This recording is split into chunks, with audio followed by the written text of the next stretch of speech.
Welcome to Trust Arena in Waitakere for the second match of round 13. Dean Wilson, Anna Harrison with you.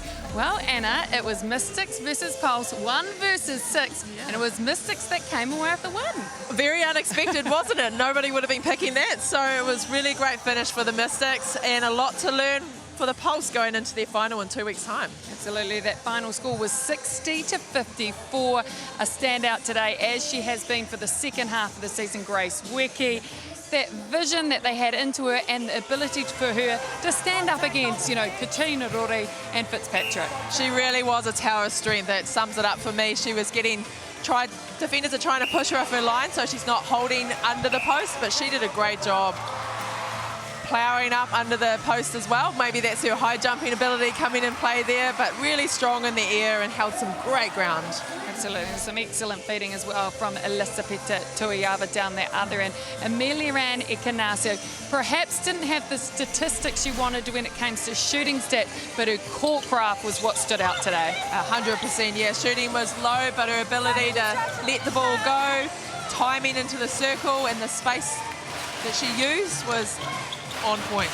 Well, it stand them in good stead the fact that they got a couple of the bench players on the court. Tiana Maturo came on and so did Ali Timu. In fact, all of them did, so did Maddie Gordon. Yeah, so Katrina Rore touched on that. It was an opportunity for them to try combinations to see how they would work going into the final.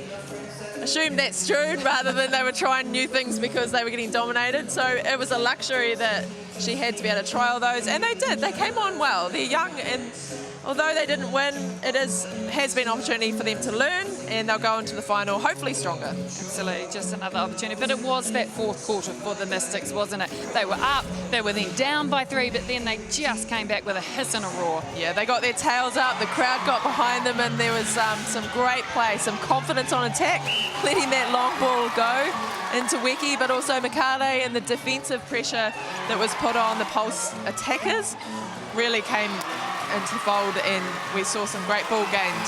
I think what was great from the Mystics is they also, and we can see there, that's Grace Weki's mum, so excited, but it was different players that stood up at different times for the Mystics. There was some exciting play and a great crowd as well that really got in behind them. So when we look at the stats, yes, the attempts or the goal percentages weren't quite what we like to see. There was a huge number of rebounds for the Mystics, but as you mentioned, Anna, I think in 1 point Grace Weki got 5 in a row off her own shot. The intercepts very similar, penalties a little bit higher for the Mystics, but good number of turnovers. They kept them down. A few more came into that last quarter, but pretty good overall. So what can you tell us about the shooting stats? Well, you can see there that Grace Weki took majority of the shots there for the Mystics, getting a lot of her own rebounds, but still 81% is very solid. Bailey Mess started the game a bit weaker in 50, but slowly crept that up. And then we see an unusual statistics for the Pulse in terms of Amelia Ann Ekanasio sitting at 53%, but Aaliyah Dunn sitting there at 89 held her own. Absolutely. Well, it wasn't the Mystics' night. Well, not their season, I should say. They will end up with the wooden spoon, but it was their night here in home in their home crowd. They got the win over the Pulse. It was 60-54.